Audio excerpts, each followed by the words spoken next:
चलो देखो ethanoic ethanoic अम्ल देखो आप ध्यान से, एथेनोइक अम्ल का रासायनिक गुण पढ़ रहे थे हम लोग। ये हेडिंग नहीं डालना आपको, रासायनिक गुण। ठीक, इसमें का देखो तीसरा नंबर पढ़ रहे हैं ना, 2 नंबर तक हुआ था आपका। तो फास्फोरस पेंटाक्लोराइड के साथ अभिक्रिया, हेडिंग रहेगा फास्फोरस पेंटा, हाँ हाइलोजेनिकरण के बाद है तीसरा नंबर होगा ना। एक हो गया क्षार के साथ अभिक्रिया, दूसरा हाइलोजेनिकरण हो गया। तो फास्फोरस पेंटाक्लोराइड क्लोराइड के साथ अभिक्रिया, ये हेडिंग रहेगा हमारा, फास्फोरस पेंटाक्लोराइड के साथ अभिक्रिया। तो देखो अब पहले फास्फोरस पेंटाक्लोराइड का सूत्र होता क्या है। फास्फोरस मतलब हो गया पी, अब क्लोरीन हो गया सीएल, और यहाँ पर हो जाएगा पेंटा मतलब हो गया 5, तो PCl5 के साथ अभिक्रिया कराना हमें। तो देखो कैसे कराएंगे हम लोग। देखो एथेनोइक अम्ल का रासायनिक गुण हम लोग पढ़ रहे हैं, हेडिंग नंबर 3 है हमारा। देखो एसिटिक अम्ल, यहाँ पे एथेनोइक अम्ल को हम लोग एसिटिक अम्ल भी बोलते हैं। तो एसिटिक अम्ल फास्फोरस फास्फोरस पेंटा क्लोराइड के साथ अभिक्रिया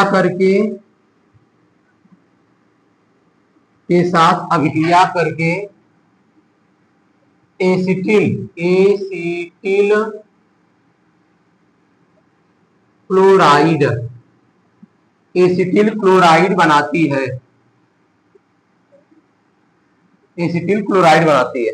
देखो ये हो गया हमारा फास्फोरस पेंटाक्लोराइड, और रिएक्शन किसे करना, CH3COOH। इसका नाम हो गया फास्फोरस, 5 हो गया पेंटा, और यहां पे मैंने लिख दिया क्लोराइड। ये हो गया फास्फोरस पेंटाक्लोराइड की विक्रिया किसके साथ कर रहा है, एसिटिक एसिड के साथ कर रहे हैं यहाँ पे। और यहाँ पे देखो क्या बनेगा हमारा, तो यहाँ से देखो फास्फोरस पेंटाक्लोराइड है, तो फास्फोरस ट्राइक्लोराइड में कन्वर्ट हो जाएगा, और प्लस ये बन जाएगा आपका एसिटिल क्लोराइड, तो CH3COCl में कन्वर्ट हो गया आपका। और प्लस यहाँ देखो आपको बन जाएगा PCl5, और यहाँ से एक हाइड्रोजन निकलेगा, तो ये हो जाएगा हमारा HCl। तो बैलेंस कर लेंगे हम लोग।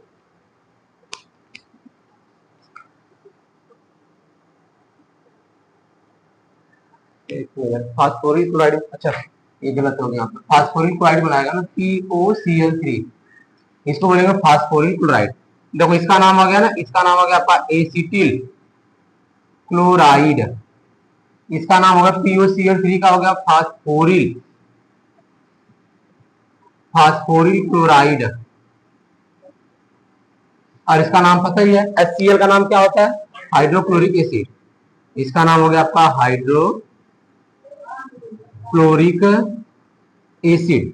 अब बैलेंस देख लेंगे हम लोग। देखो फास्फोरस यहाँ पे 1 है, फास्फोरस यहाँ पे 1 हो गया, कार्बन देखो 1 2 1 2 हो गया, ऑक्सीजन देखो 1 यहाँ पे 2, इधर भी 2 हो गया, हाइड्रोजन देखो 3 और 1 4, तो 3 और 1 यहाँ पे 4, और क्लोरीन देखो 5, तो 1 4 और 1 5, तो बैलेंस हो गया। तो फास्फोरस पेंटाक्लोराइड एसिटिक एसिड में डाला जाएगा, रिएक्ट करवाया जाएगा, तो एसिटिल क्लोराइड बनेगा, फास्फोरिक क्लोराइड बनेगा, और हाइड्रोक्लोरिक एसिड बनेगा। नोट कर लेंगे आप लोग।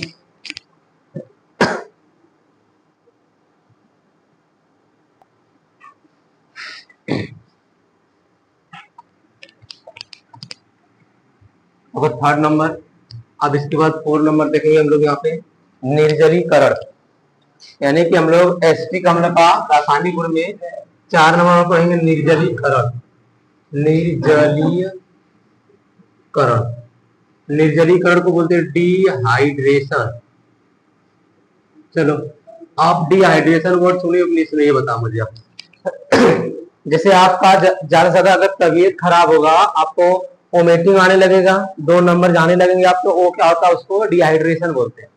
ऐसा होता है जैसे आपके बॉडी में से पानी क्या खत्म हो गया, डिहाइड्रेशन कंडीशन में आपको डॉक्टर के पास जाओगे, तो डॉक्टर आपको क्या करेगा, बॉटल का पानी आपके ऊपर चढ़ाएगा। आपके बॉडी के अंदर।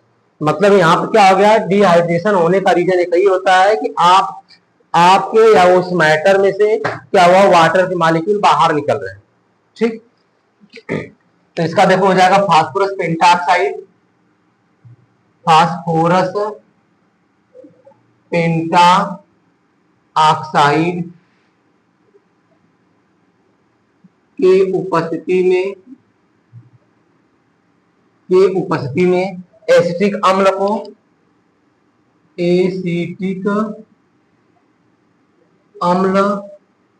को गर्म करने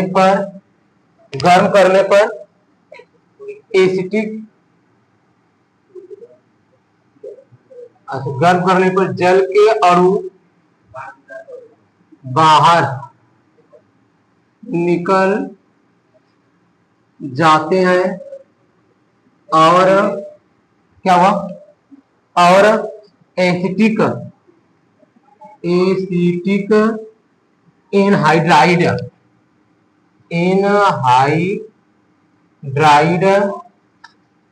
बनाते हैं। ठीक है, तो फास्फोरस पेंटाऑक्साइड के पसीन देखो अब आते हैं। ये हो गया हमारा CH3COOH, एक अणु हो गया। दूसरा अणु हमने ले लिया CH3COOH, दूसरा अणु ले लिया। अब इन दोनों को रिएक्शन को हम लोग क्या किया, फास्फोरस पेंटाऑक्साइड का सूत्र होता है P2O5। तो जो फास्फोरस की वैलेंसी होती है देखो 5, ऑक्सीजन की वैलेंसी होती है 2, तो इंटरचेंज बन जाएंगे यहाँ पे P2O5। समझ में आई बात हमारी। फास्फोरस, अब इसकी वैलेंसी देखो 5, क्या हुआ, फास्फोरस की वैलेंसी 5 भी होती है और 3 भी होती है। तो देखो फास्फोरस का एटॉमिक नंबर होता है 15 और देखो इलेक्ट्रॉनिक कंटेंट 285, इसके लास्ट में 5 होता है। तो इस कंडीशन में क्या होता है, 5 अपने सेल में, अपने कोष में 8 से ज्यादा इलेक्ट्रॉन रख लेता है, इसलिए इसकी वैलेंसी कितनी हो जाती है, 5 भी होती है 3 भी होती है। ऑक्टेट रूल के अनुसार इसकी वैलेंसी 3 ही होगी, तो इसके पास 5 है तो सिर्फ 3 के साथ साझा करेगा, 5 3 8 हो जाएगा। देखो यहाँ पे 5 शेयरिंग कर रहा है 5, इसका मतलब ये हुआ कि इसकी वैलेंसी कितनी होगी, 5 होगी। और ऑक्सीजन की कितनी होती है, 2। देखो ये ऑक्सीजन हो गया 1, तो 2,6, इसकी तो 2 होती है। तो ये हमारा एक्सेप्शन केस में आ जाएगा।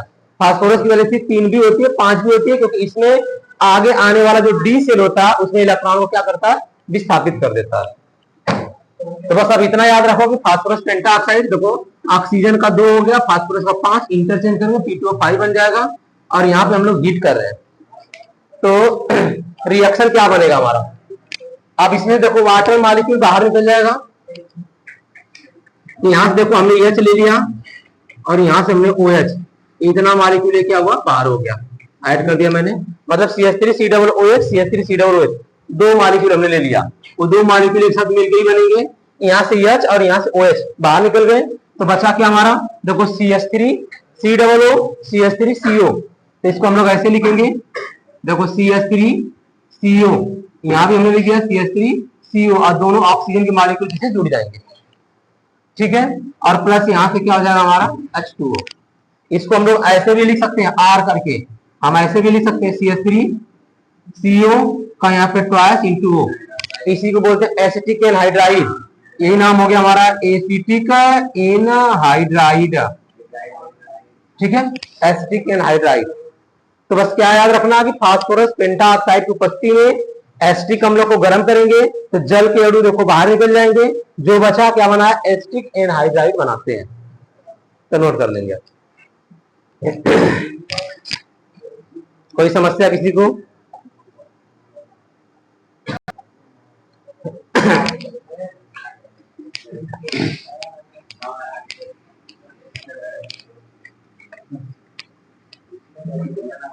देखो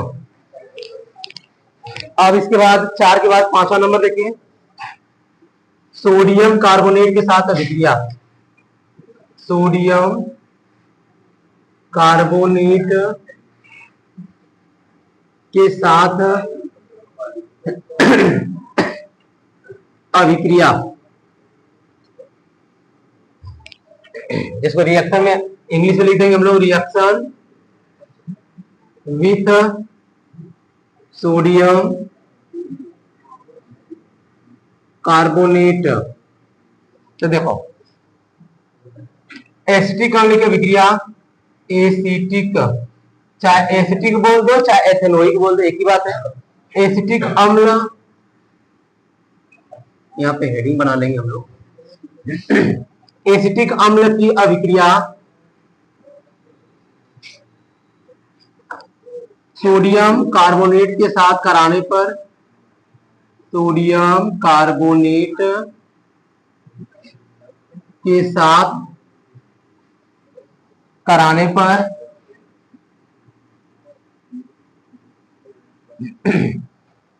एसीटेट लवण, एसीटेट लवण जल तथा कार्बन डाइऑक्साइड प्राप्त होता है। कार्बन डाई ऑक्साइड प्राप्त होता है। अब देखो ये हमारा हो गया, ऐसा रिएक्शन बताया था CH3COOH, ठीक। अब सोडियम कार्बोनेट का फार्मूला क्या होता है आपका, Na2CO3। अब कैसे फार्मूला बना ये तो सोडियम को हमने Na लिख दिया और कार्बोनेट का सूत्र होता है CO3। इसकी वैलेंसी 1 होती है, इसकी वैलेंसी 2 होती है। 9 में पढ़े होगा CO3 के ऊपर 2 माइनस आने से लगा हुआ। अब ये देखो ये इंटरचेंज हो गया, यहाँ पे तो बन जाएगा हमारा क्या, Na2CO3। देखो यहाँ पे हमने रिएक्शन लिख दिया। इससे पहले हमने सोडियम बाइकार्बोनेट करवाया था तो NaHCO3 लिख रहा था। अब इसके साथ ये रिएक्शन होगा तो क्या बनेगा, देखो यहां से हाइड्रोजन को रिमूव कर देगा यहाँ पे, तो बन जाएगा हमारा क्या, CH3COONA प्लस कार्बन डाइऑक्साइड और प्लस बन जाएगा हमारा वाटर। यहां से देखो दो, यहाँ पे सोडियम है ना, सोडियम तो यहाँ पे एक ही हुआ, यहाँ पे सोडियम देखो 2 है तो इसके आगे हमने 2 कर दिया। अब जैसे मैंने यहाँ पे 2 कर दिया तो यहाँ भी हमें क्या करना पड़ेगा, 2 करना पड़ जाएगा। अब इसके बाद देखो बैलेंस कर लेते हैं हम लोग। देखो कार्बन 1 और 2, 2 दुना के 4 और एक यहाँ पे हो गया 5, 1 और 1 2, 2 दुना के 4, 4 1 हो गया यहाँ पे 5। सोडियम देखो यहाँ पे 1 है, 1 में 2 गुणा करेंगे 2, यहाँ भी सोडियम 2 है। ऑक्सीजन मिला लो आप, ऑक्सीजन देखो यहाँ पे 2 है, 2 दुना के 4, क्योंकि यहाँ 2 से मल्टीप्लाई किया हूं मैं, और 4 और यहाँ पे हो गया 3 7। यहाँ देखो 2, 2 दुना के 4, 4 2 6, 6 1 7 हो गया। हाइड्रोजन मिला लेंगे, हाइड्रोजन देखो 3 और 1 4, 4 दुना के 8 हो गया। देखो 3 दुना के 6 और 6 2 8, मतलब बैलेंस हो गया। इसको बोलेंगे हम लोग सोडियम एसीटेट बोलेंगे, सोडियम एसीटेट। हमने यहाँ पे क्या लिखा हूं, एसीटेट लवण लिखा हूं ना यहाँ पे। देखो ये एसीटेट लवण को ही इसका नाम होगा सोडियम एसीटेट, और ये कार्बन डाइऑक्साइड होगा, ये वाटर हो गया। समझ में आई बात हमारी, नोट कर लेंगे रिएक्शन आप। ऐसे आपको बताया गया होगा सोडियम बाइकार्बोनेट, यहाँ पे NaHCO3 था और यहाँ पे कंपाउंड सेम टू सेम बन रहा था हमारा। नोट कर लो आप इसे। हाँ चलो आगे देखो, डी कार्बोक्सिलीकरण आगे पढ़ते हैं हम लोग। देखो यहाँ बन गया सोडियम एसीटेट बन गया, इसी बोलते हैं सोडियम लवण, या यहाँ पे एसीटेट लवण बोलेंगे इसको हम लोग।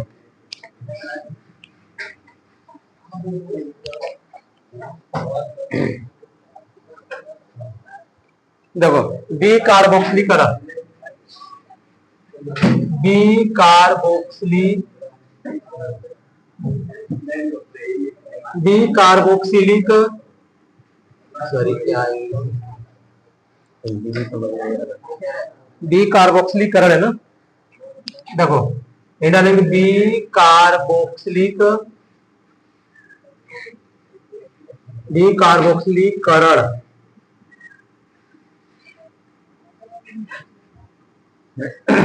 देखो यानी कि यहाँ पे सोडियम लवण को, सोडियम लवण की अभिक्रिया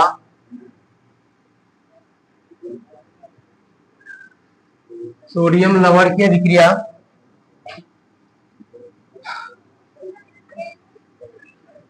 क्षार के साथ कराने पर,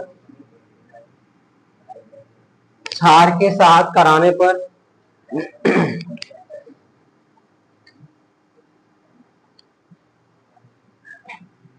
मीथेन गैस बनता है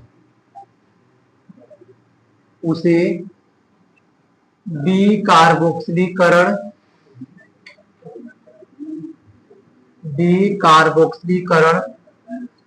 कहते हैं। ठीक है, अब देखो यहाँ पे आप, यहाँ पे हो गया हमारा सोडियम लवर की बात कर रहा था। अभी हमने सोडियम लवर बनाया CH3COONA, अभी बनाया गया था ना आपको, ये कैसे बना था आपका, CH3COONA बना था ना। अभी यहाँ पे रिएक्शन कराएंगे हम लोग CH3COOH का Na2CO3 के साथ, यही बना था ना CH3COONA, इसी का नाम हो गया सोडियम एसीटेट। किसके साथ अभिक्रिया कराना, क्षार के साथ, मतलब सोडा लाइम NaOH, और यहाँ पे जो रहेगा ना, यहाँ पे लिख लेंगे हम लोग सोडा लाइम।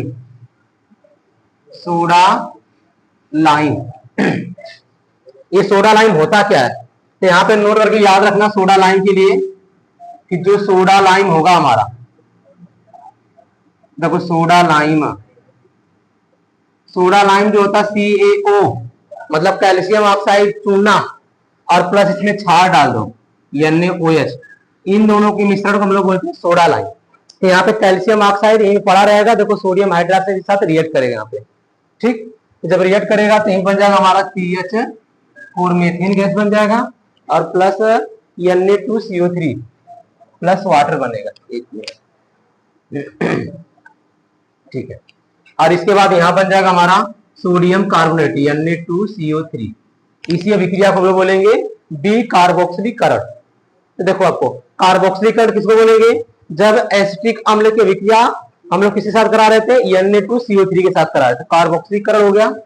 अब जब डीकार्बोक्सिलीकरण इसका उल्टा हो गया, अब उल्टा में क्या हो गया कि जो हमने एसीटेट प्राप्त किया, सोडियम हाइड्रोक्साइड के साथ रिएक्ट करा दिया, देखो Na2CO3 मिल गया हमें।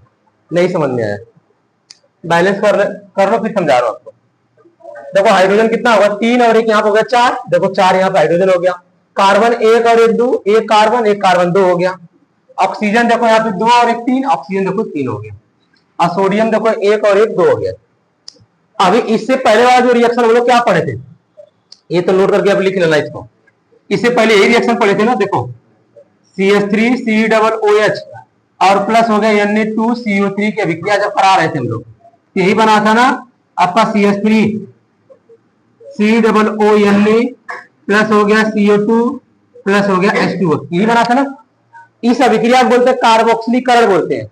जब एसिटिक अम्ल की अभिक्रिया सोडियम कार्बोनेट के साथ कराएंगे, तो देखो यहाँ पे ये सोडियम एसिटेट लवर यहाँ बन गया। अब इस लवर की अभिक्रिया हमने NaOH के साथ करा दिया, तो जो हमने यहाँ पे लिया था रिजल्ट में देखो यहाँ पे बन गया। तो इसका उल्टा हुआ कि नहीं उल्टा हुआ, उल्टा हुआ ना। तो देखो कार्बोक्सिलीकरण का अपोजिट होता है डीकार्बोक्सिलीकरण, समझ में आई बात हमारी। इसलिए यहाँ पे लिखवाएगा सोडियम लवर की अभिक्रिया क्षार के साथ कराने पर मीथेन गैस बनता है। अब क्षार में क्या रहता है, सोडा लाइम, तो सोडा लाइम में देखो यही मिक्स होता है हमारा CaO प्लस NaOH, इसमें से NaOH रिएक्ट करेगा तो ये बन गया हमारा, मतलब CaO की मात्रा कम रहेगी, चूना का मात्रा कम रहेगी। समझ में आई बात हमारी, तो नोट कर लेंगे आप, इसको लिखने की जरूरत नहीं, बस हम नोट तक लिखिएगा।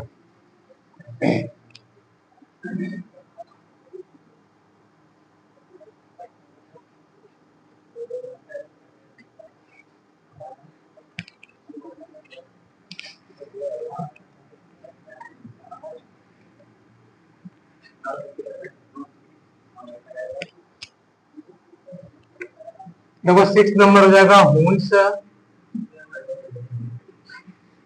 डायकर अभिक्रिया, ये इंग्लिश वर्ड है, याद रखना, हुंस डायकर अभिक्रिया। अब ये कौन सी अभिक्रिया होती है, एसिटिक अम्ल के रजत दर्पण के शुष्क कार्बन टेट्राक्लोराइड, शुष्क कार्बन टेट्राक्लोराइड की उपस्थिति में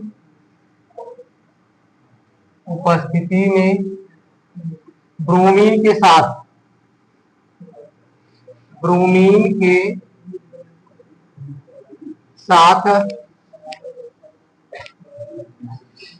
अभिक्रिया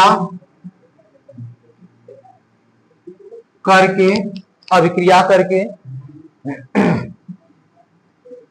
मेथिल ब्रोमाइड, नोट भी करते रहो आप लोग, मेथिल ब्रोमाइड बनाती है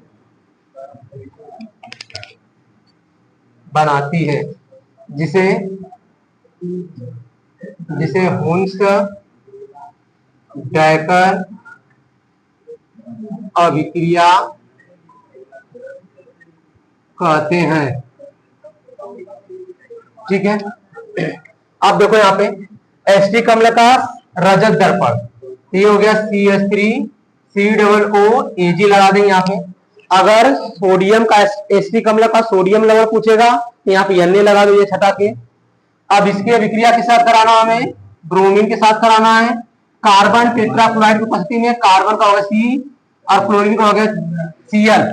तो देखो CCl4 को बोलते हैं कार्बन टेट्राक्लोराइड, इसके उपस्थिति में ये बनाएगा हमारा मेथिल ब्रोमाइड, मतलब CH3Br प्लस बनाएगा कार्बन डाइऑक्साइड और प्लस बना लेगा यहाँ पे AgBr।